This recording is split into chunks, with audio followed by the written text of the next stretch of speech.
අයිබෝන් සුබ දවසක්. චමුදිත සමරවික්‍රම කියන්නේ මාධ්‍ය ශේෂ්ත්‍රයේ දැවැන්තෙක්. ඔබ අපි කවුරුත් දන්න ආන්දෝලනාත්මක වැඩ කරන මාධ්‍ය සාකච්ඡා තියෙන දැවැන්තෙක්.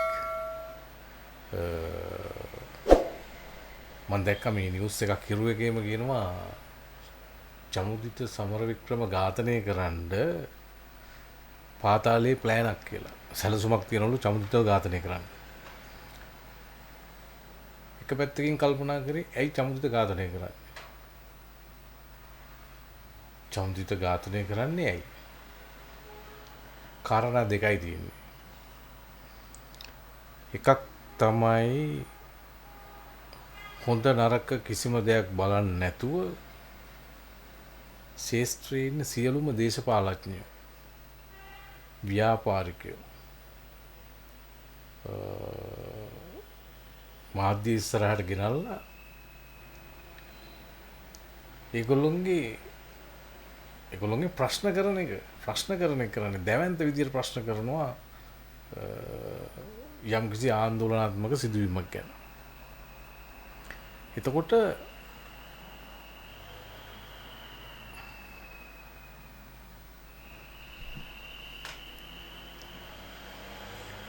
අයිබෝන් සුබ දවසක්. මම නිවුස් එකක් දැක්කා මේ හිරු එකේම කියනවා චමුදිත සමරවික්‍රම ඝාතනය කරන්න සැලැස්මක් හදනවලු පාතාලේ. ඇයි චමුදිත ඝාතනය කරන්නේ පාතාලේ? චමුදිත කියන්නේ ලංකාවේ මාධ්‍ය ශාස්ත්‍රයේ දැවැන්තෙක්. මාධ්‍ය ඉදිරියට ගේන්න අමාරු මිනිස්සු මාධ්‍ය ඉදිරියට ගෙනල්ලා ප්‍රශ්න කිරීම කරනවා. රටේ ජනතාවට තියෙන ප්‍රශ්න ටික ප්‍රබල ප්‍රශ්න ටික අහනවා. කිසිම සමාවක් නැහැ මේ ප්‍රශ්න ටික අහනවා. දැන් හිරු ටීවී එකේදී අතාරින්නෙම නැහැ. දේශපාලඥයා හෝ ව්‍යාපාරිකයා හෝ කවුරු හරි ගෙනාවහම මේ අදාළ ප්‍රශ්න ටික රටේ ජනතාව විදියට අහන්න ඕන ප්‍රශ්න ටික අනිවාර්යෙන්ම අහනවා. දැන් මෙතෙන්දී ඇත්තටම වෛරයක් ඇති වෙන්නේ තරහක් ඇති වෙන්නේ මුලින්ම දේශපාලඥයාට හෝ ව්‍යාපාරිකයාට. ඒක ඇතුලේ පාතාල සම්බන්ධයක් තියනවද නැද්ද කියන එක අපි දන්නේ නැහැ. මොකද සමහර අවස්ථාවල මිනිස්සුන්ට චමුදිත ප්‍රශ්න කරන විදියට එපා වෙනවා කියන ඇහිච්ච වාර අනන්තයි. කිසිම කෙනෙකුට අර තමන්ගේ ප්‍රශ්නෙට යහපු ප්‍රශ්නෙට උත්තරේ දීලා ඉවර කරන්නත් කලින් නැවත ප්‍රශ්නයක් අහනවා. අහලා ඌ හිර කරනවා. අවශ්‍ය දේ එළියට ගන්නවා. මේක තමයි මාධ්‍යවේදියෙක්ගේ එක්තරා පැත්තක් මේ. එක්තරා පැතිකඩක් මාධ්‍යවේදියෙක්ගේ. දැන් චමුදිතගේ YouTube channel එකේ කරන්නේ තවත් YouTuber කෙනෙකුට ගේන්න බැරි පුද්ගලයෙක්ව ගෙනල්ලා ඔහුගෙන් ප්‍රශ්න කරනවා. සමහර විට රාජපක්ෂලා ගැන කියනවා. රාජපක්ෂලා මෙන්න මේ දේවල් කරා මට ඔප්පු කරන්න පුළුවන් කියලා කියන පුද්ගලයෝ කියනවා. දැන් ප්‍රධානම කාරණා ටික තමයි මේ පෞද්ගලික දවස්වල ඔහුගේ YouTube channel එකට ඇවිල්ලා කරුණු දක්වපු සමහර පුද්ගලයෝ ඝාතනය වුණා.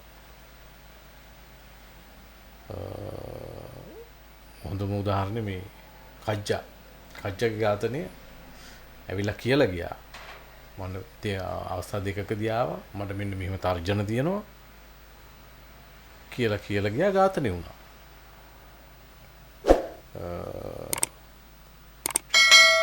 දැන් මේ කාරණා එළියට එනකොට චමුදිත කරන්නේ ප්‍රශ්න කිරීම විතරයිනේ. ප්‍රශ්න කරලා විවෘතව ප්‍රශ්න කරලා ඒ ටික රටේ ජනතාවට ඉදිරිපත් කරනවා. මෙන්න මේකයි සිටුේෂන් එක. මෙන්න මේක තමයි තත්ත්වය. මෙන්න මේ සිදුවීම මේ විදිහට වෙන්න පුළුවන්. මොකද කරන්නේ? ආණ්ඩුවක් දැනගන්න ඕන, ආරක්ෂකයන්සත් දැනගන්න ඕන. ඇයි එතකොට මේ මිනිස්සු චමුදිත ළඟට එන්නේ මේ ප්‍රශ්න කියන්නේ? එක්කෝ ආරක්ෂාව පතා වෙන යන්න දැනක් නැති හින්දා ප්‍රධානම කාරණාව ලංකාවේ අපරාධ පරීක්ෂණ දෙපාර්තමේන්තුව හෝ පොලිස් දෙපාර්තමේන්තුව හෝ ආරක්ෂක අංශ ගැන ඔවුන්ට විශ්වාසයක් නැහැ මාව ඝාතනය නොකරයි කියලා. ඒ කියන්නේ ආරක්ෂක අංශ වලට ඇවිල්ලා දැනුවත් කරාට පැමිණිල්ලක් කරාට එළියේ මේ සිදුවීම සිද්ධ වෙන්න පුළුවන්. දැන් මහින්ද රාජපක්ෂලා මාව ඝාතනය කරන්න ඉන්නවා කියන එක රාජපක්ෂවරු මාව ඝාතනය කරන්න ඉන්නවා කියන එක කජ්ජා විශේෂයෙන්ම කිව්වා. කියලා වැඩි දවසක් ගියේ නැහැ. ඌ ඝාතනය වුණා. නමුත් දැන් යන විදියට රාජපක්ෂලාගේ සම්බන්ධයක් මේකේ පේන්නේ නැහැ. වෙනත් කතාවක් තමයි කියන්නේ. ඒකෝට ඉතින් ඕන තරම් කතා ගොතන්නත් පුළුවන්. රාජපක්ෂලා සම්බන්ධ කරලා ගොතන්නත් පුළුවන්. එහෙම දේවල් තියෙනවා.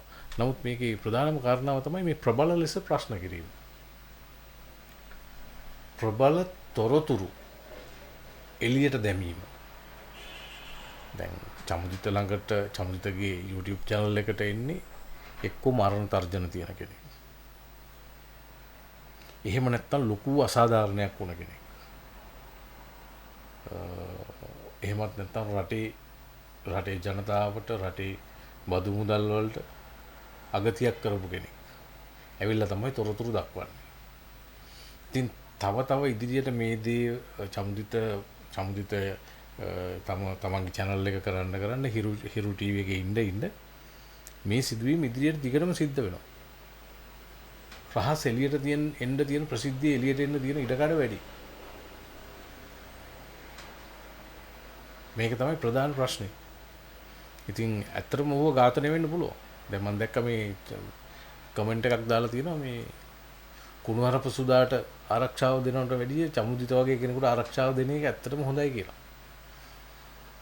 මම දන්නේ ඒක ගැන මට මොකුත් කියන්න බෑ. නමුත් ඉතින් ඇත්ත කතාව මොකද්ද කියන එක පොඩ්ඩක් තේරුම් ගත්තා නම් හොඳයි. චමුදිත වගේ කෙනෙක් තව බිහි වෙන්න ඕන. මොකද මේ ප්‍රශ්නගත සිදුවීම් සම්බන්ධයෙන් මාධ්‍ය ඉදිරියට ගෙනල්ලා බය නැතුව ප්‍රශ්න අහලා අපි අහන්න ඕන ප්‍රශ්න ටික සද්දෙන් අහලා උත්තර ටික ගන්නවනේ. දැන් බොරු කියන කෙනෙකුට බොරු කියන්න බෑ ඔහු ඉස්සරහා. හේතුව තමයි දෙතුන් පාර එකම ප්‍රශ්නය විවිධ පැති වලින් අහනකොට ඒ බොරු අහුවෙනවා. ඉතින් ඒකින්ද මම කියනවා චමුදිතලා වගේ අය ආරක්ෂා කළ යුතුයි. හිරු එකට කඩේ යනවා කියයි තමන්ගේ YouTube channel එකෙන් හම්බ කරගන්න හදනවා කියයි. හරි YouTube channel එකෙන් හම්බ කරගත්තත් කමන්නේ රටට ඇත්ත එළි වෙනවා. ඉතින් දැන් බොරු කියලා නෑනේ. දැන් ඇවිල්ලා බොරු කියුවේ නෑ. ඝාතනය කරන්න ඉන්නවා මට ජීවිත තර්ජන තියනවා කියපු මිනිස්සු ඝාතනය වුණා. දැන් ගණේ මුල්ලේ සංජීවගේ අක්කත් ආව මං හිතන්නේ. අක්කත් ඇවිල්ලා කිව්වේ ඔය වගේ කාරණා ටිකක්. කජ්ජාව. ඔය වගේ සෑහෙන පිරිසක් ඇවිල්ලා ඉන්නවා. මේ වගේ මාධ්‍යයක් ඉදිරියේ ඇයි මේ විදියට මිනිස්සු කියන්නේ?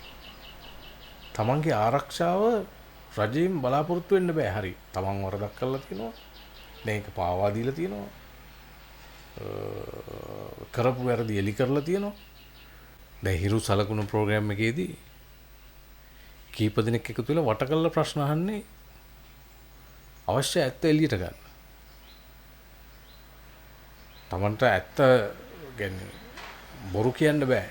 ඇත්ත සංගවන්නත් බෑ. වටෙන් වට කරලා ප්‍රශ්න ටික අහනකොට උත්තර ටික දෙන්න වෙනවා අනිවාර්යෙන්.